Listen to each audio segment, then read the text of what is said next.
Gente, bem-vindos ao meu vídeo de Biologia no canal do CTN Mentoria. E antes de começar a aula do tema que vocês já sabem, que é reino protista, eu vou mostrar para vocês, compartilhar vocês nas redes sociais, caso vocês queiram estar sempre vendo as nossas novidades, que a gente sempre posta lá, nossas novas parcerias, e também algumas dicas de estudo, ou dicas de como decorar alguma fórmula e tal, e também, até mesmo nossos posts sobre resolvendo questões do Enem ou até mesmo relembrando alguma matéria. Então, vamos lá, né? Reino protista. O que a gente vai ver hoje? O que é esse reino? Não esqueci de colocar o ponto de interrogação aqui, mas da hora. As características gerais desse reino, porque mesmo esse reino tendo várias outras espécies e subespécies, elas ainda compartilham algumas características, por isso são consideradas dentro de um reino. Os dois tipos de protista. Existe outro mais, que eu vou só dar um nome aqui, mas eu não vou ir muito a fundo dele, porque ele não cai nos vestibulares, pelo menos eu não vi em nenhum exercício de biologia sobre reino protista. Eu não vi ele caindo nos vestibulares no Enem, então eu não vou explicar. E na primeira aula sobre reino protista, eu vou falar mais sobre, já dando um spoiler de um tipo de protista, os protozoários, e também as principais doenças que alguns protozoários causam. E, por fim, alguns exercícios. Então, lá, né? O que é o reino protista? Reino protista, como qualquer outro reino, é um reino. Da hora. Ou seja, ele possui várias espécies. E esse reino protista, apesar das espécies serem meio que pequenas, ou até mesmo como o protozoário, que tipo, tem que ver com o microscópio, esse reino possui mais de 20 mil espécies, muito diversificadas. É um grupo, é um grupo, é um reino heterogêneo, ou seja, há várias espécies. E todas essas espécies evoluíram a partir das algas unicelulares. Mas, apesar de algumas espécies desses organismos causarem diversas doenças, como os protozoários parasitas, algumas outras espécies, como algas, elas possuem uma função importante na natureza. Algumas espécies de algas, muitos já sabem, mas outros não, são as que mais são as que mais importam na conversão do CO2 para o O2 na nossa atmosfera, para a gente poder respirar o O2. Então, muitos acham que são as árvores, mas na verdade são alguns tipos de alga. As espécies desse reino protista são divididas em três. As algas, como esse troço aqui, parece uma árvore, uma raiz de uma árvore. Você já deve ter visto em Bob Esponja, ou sei lá, ou na areia da praia. Algas. Os protozoários, que é esse oval aqui em cima, que a gente vai ver hoje, que você dá para ver pelo microscópio. E também os mexomicetos, que é outra espécie de protista, do reino protista, que não cai muito no vestibular. Mas, só falando para vocês, eles são seres vivos semelhantes aos fungos, mas ainda são considerados protistas. Então, Ana, as características gerais dos reinos são que a maioria dessas espécies são unicelulares. Há exceções, mas o que a gente já viu hoje são os unicelulares. Todos são eucariontes, ou seja, eles possuem carioteca ou envelope nuclear, ou seja, algum envoltório, alguma cápsula que envolve o núcleo. Autotrófos e heterotrófos. Vou explicar mais à frente porque eles são os dois. Porque tem um que é outro, e tem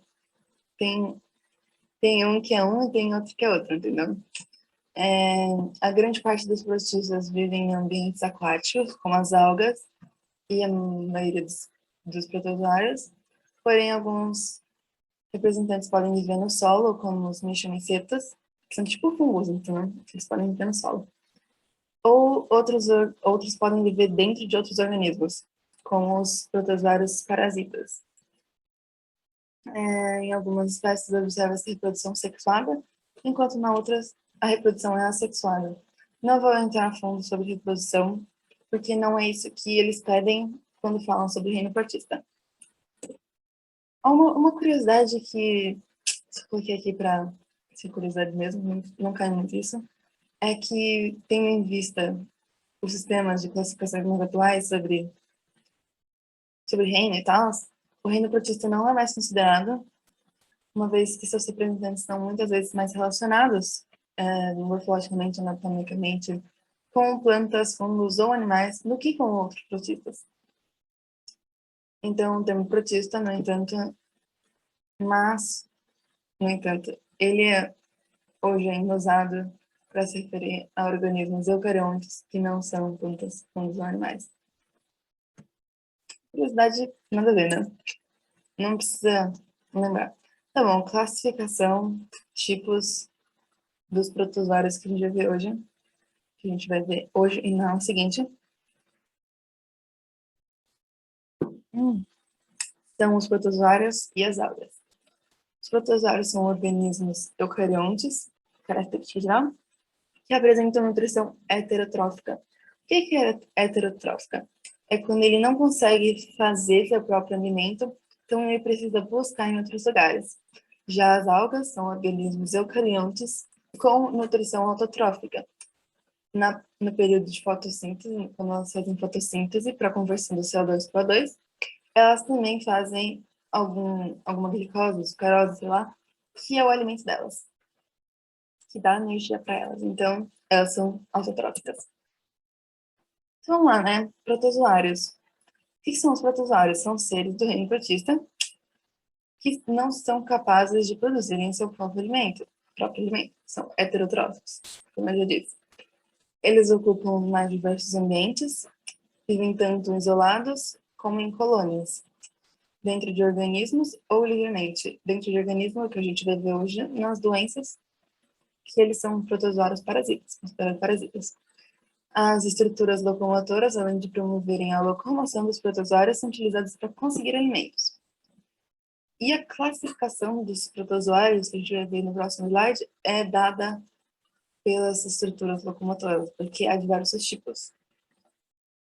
Existem protozoários de vida livre e também organismos parasitas, como eu já disse, que podem, inclusive, causar doenças nos seres humanos. Já disse porque eles pedem muito protozoário, eles vão pedir sobre doença. É sobre isso. E tá tudo bem. Então, vamos lá, né? Ver a estrutura anatômica de um protozoário, né? Da célula do protozoário. O protozoário sempre vai ter um núcleo, como qualquer outra espécie. E ele vai ter uma crateca, como eu já disse, ele é eucarionte. Vai ter um vacúolo contrátil, que é para fazer ele... Quando ele já ingeriu muita água, para ele não explodir, para a célula não explodir, esse vacúolo é como se fosse uma portinha. Uma portinha que ela abre e fecha. Também chamado de vacúolo pulsátil, que ele pulsa, para liberar água, para assim a célula não explodir. Também o vacúolo alimentar, que serve para tirar os alimentos que sobraram dele. A membrana, que envolve para proteger o protozoário. Nesse caso, desse protozoário, ele tem um pseudópode, que a gente vai ver daqui a pouco. Eu não vou dar nenhum spoiler. E também o endoplasma, que é tipo um citoplasma, vamos pensar assim, né? Vamos lá. Então, os tipos de protozoários. Classificação.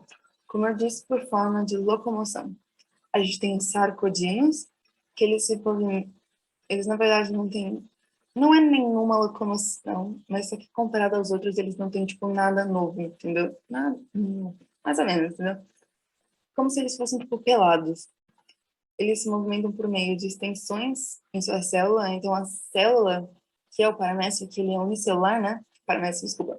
Que é o protozoário, que ele é unicelular, ela prolonga e vira, tipo, aquilo que eu mostrei, esse troço gigante aqui, ele chama de pseudópode, que faz ela, tipo, se arrastar, entendeu? Como se fosse uma ameba, que ela vai se arrastando, vai puxando o corpinho do protozoário.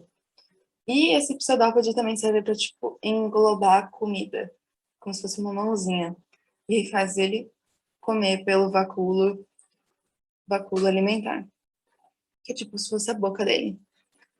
Então vamos lá.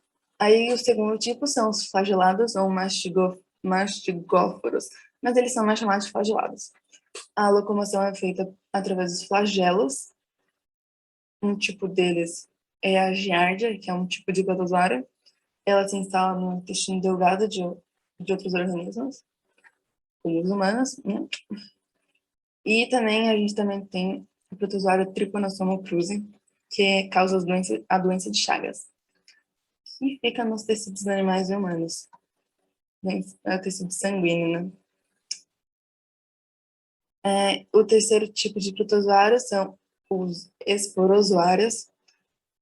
Ah, eles sim não possuem nenhuma forma de locomoção.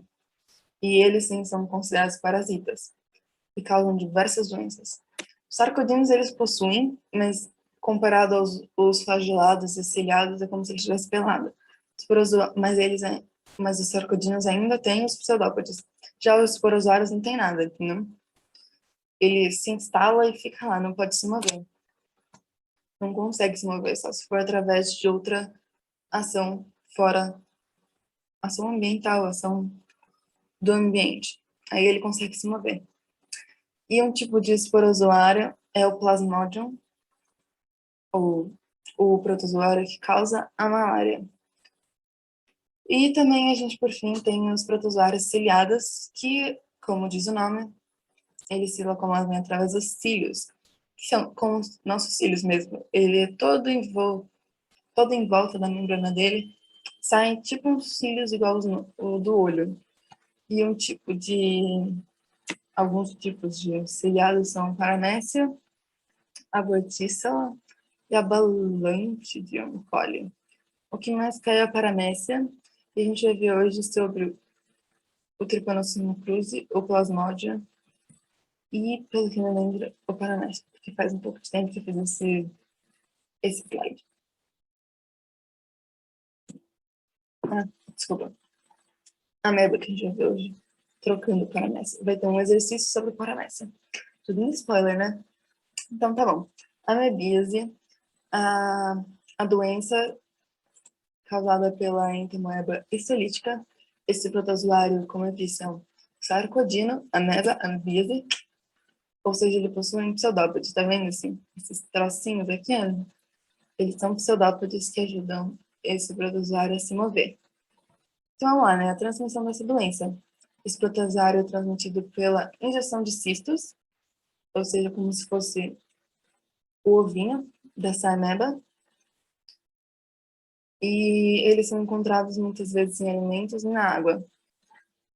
Eu já digo como eles são encontrados em alimentos e água.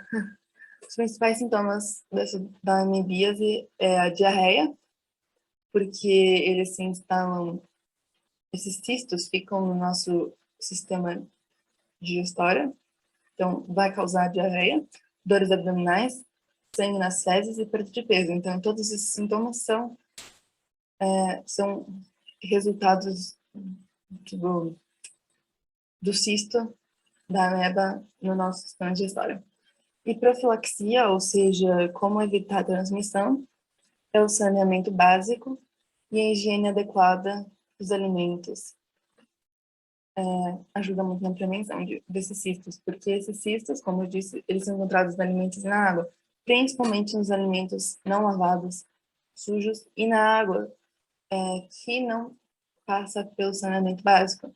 Água suja, água de esgoto, essas coisas.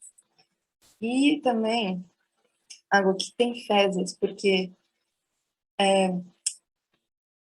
como alguns cistos saem nas fezes de quem tem esses cistos nos abdômenes, no sistema digestório. Então, alguns cistos vão cair na privada com as fezes e aí vai passar pelo esgoto e tal. Daí o lugar que não tem saneamento básico vai estar com as fezes lá dentro e vai transmitir para todo mundo que beber ou usar aquela água. Então, saneamento básico e higiene. Sempre lave seus alimentos. Ok, malária, ela é causada pelo Plasmodium, que é o esporozoário, protozoário esporozoário, e é transmitida por mosquitos, mosquito palha, que são contaminados com protozoário do gênero Plasmodium. Os principais sintomas são calafrios, febre e sudorese, que é suor excessivo, e a profilaxia é a prevenção ao mosquito, no combate ao mosquito, evitar os pontos de água parada, como se fosse a dengue. Mesmo jeito de prevenir a dengue é como prevenir a malária. Ok, a última doença que a gente já viu hoje é a doença de Chagas, que é uma das doenças parasitárias que mais matam no Brasil, principalmente no Nordeste. Ela é transmitida através do barbeiro, Triatoma infestans, que é um insetinho, esse inseto aqui, chamado barbeiro. E é a partir do contato das fezes contaminadas do barbeiro que ele faz carga no seu braço, te pica, e aí contamina essas fezes entram no seu sangue, te contaminando, fazendo você ter a doença de Chagas, caso esse barbeiro esteja contaminado com o protozoário. Trypanosoma cruzi esqueci o nome, flagelado. Trypanosoma cruzi. E também, além do barbeiro, também pode ser transmitida por meio de alimentos contaminados, como eu disse, na amebíase. Mesmo jeito que os alimentos são contaminados, o protozoário também pode estar em alguns outros alimentos. Esse protozoário Trypanosoma cruzi, como principalmente o açaí e o caldo de cana.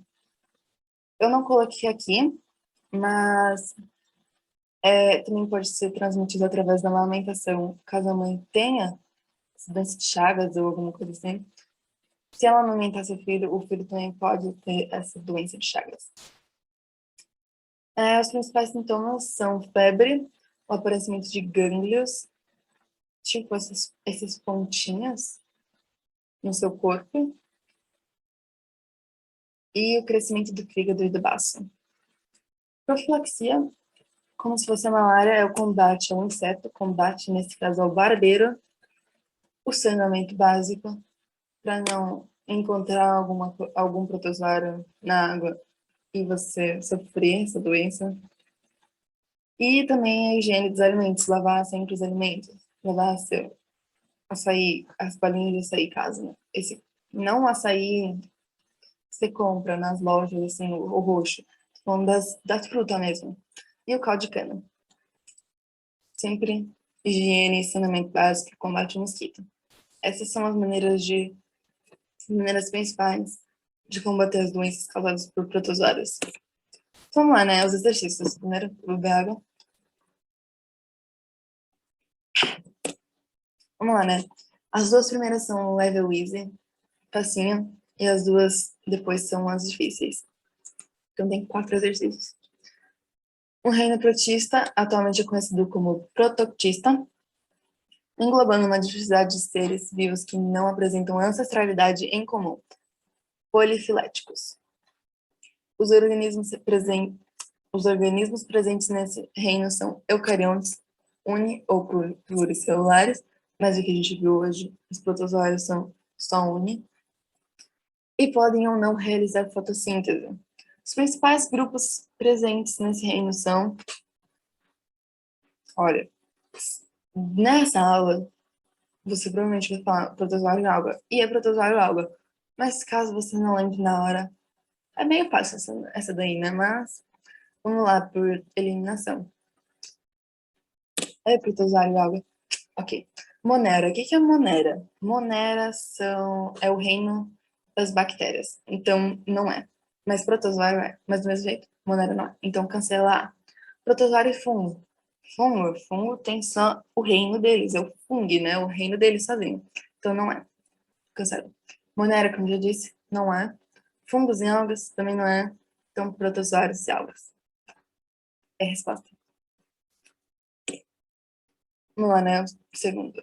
Os protozoários são organismos que, em sua maioria, habitam um ambiente aquático, entretanto, não apresentam parede celular. Parede celular, o único organismo que apresenta parede celular são os vegetais. Eles apresentam como mecanismo para eliminar o excesso de água absorvido em ambiente do ciclo ou de água doce, uma estrutura que permite a osmorregulação. Essa estrutura é conhecida como por eliminação. Bacilo contrátil, spoiler, essa é a resposta. Mas vamos por eliminação. O que é pseudópode? Como a gente já viu no começo, no meio dessa aula, né? Pseudópode era uma estrutura de locomoção de um tipo de protozoário.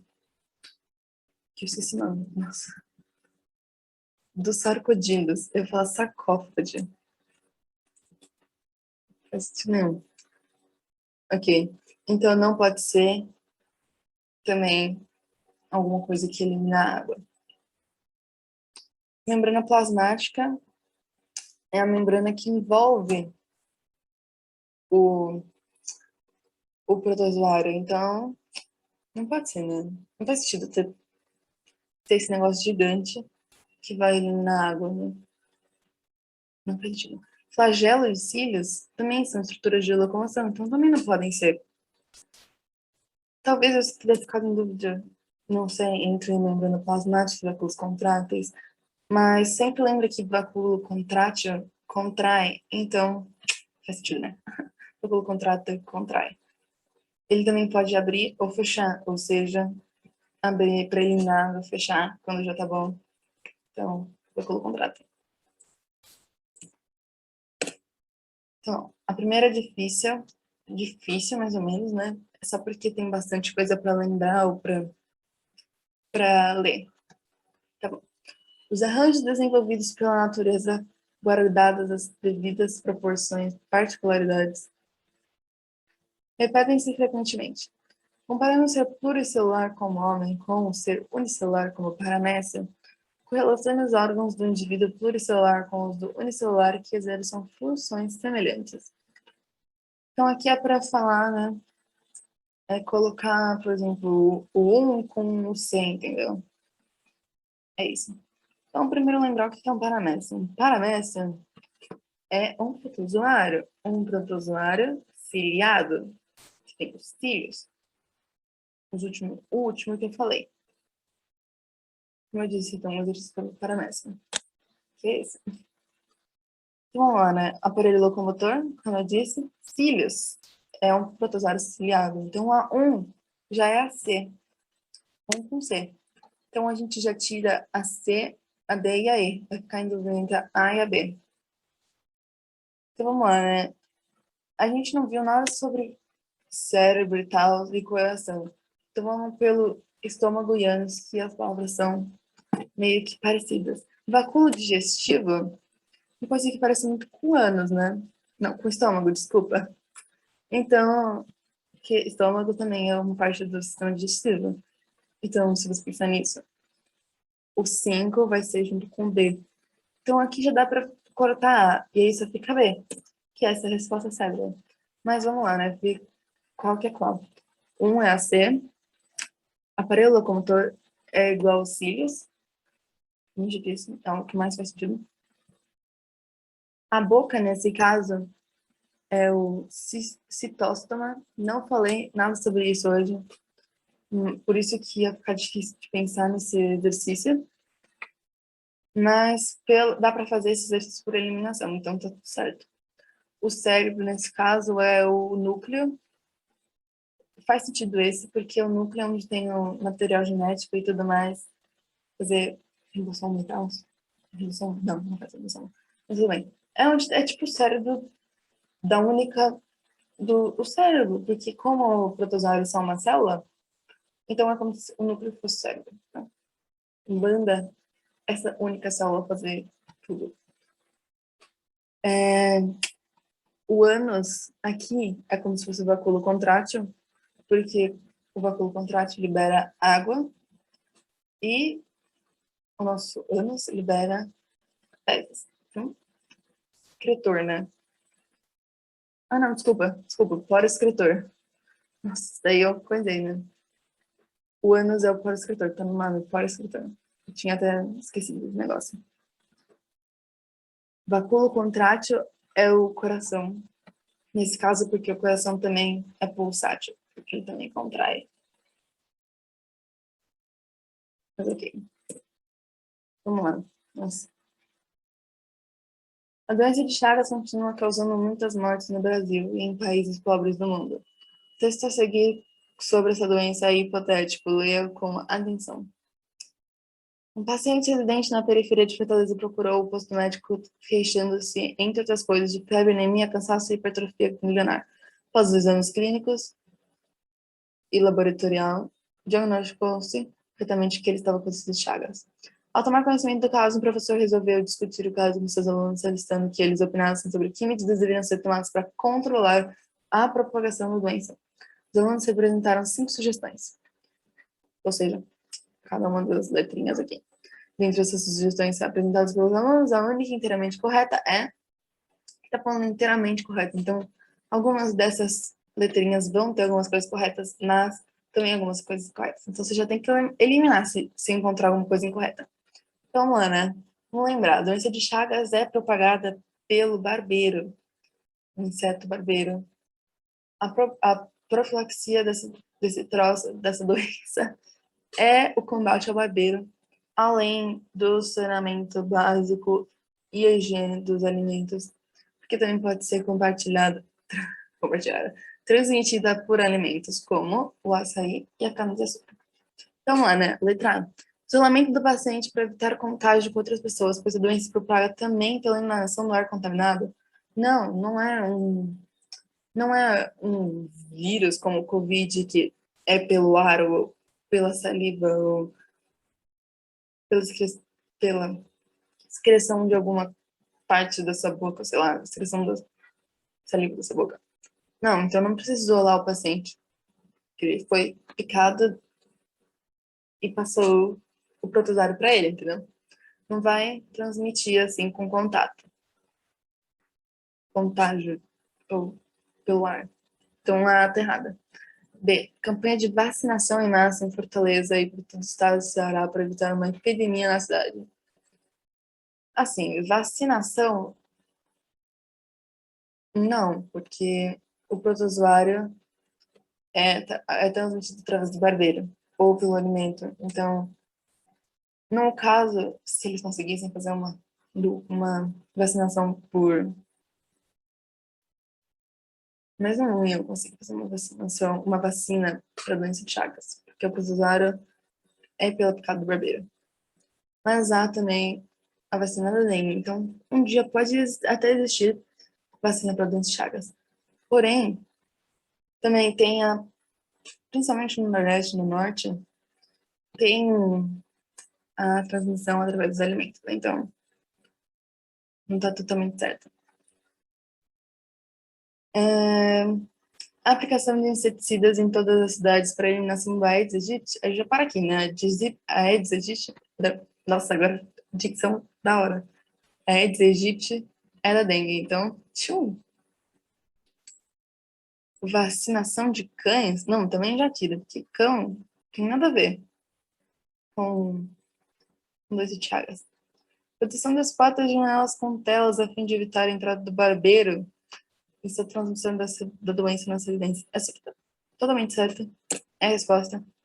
Totalmente certa sobre como a principal maneira de combater a doença de Chagas é o combate ao barbeiro. Vamos lá, né? O que a gente viu na sala de hoje? O que é o reino protista? Características gerais desse reino. Os dois tipos de protista são os protozoários e as algas. Os protozoários nessa primeira aula, as algas vai ser na próxima aula. As principais doenças causadas por alguns tipos de protozoários parasitas e também exercícios. Essa foi a aula de hoje sobre biologia. Espero que tenham gostado e até mais. Adiós.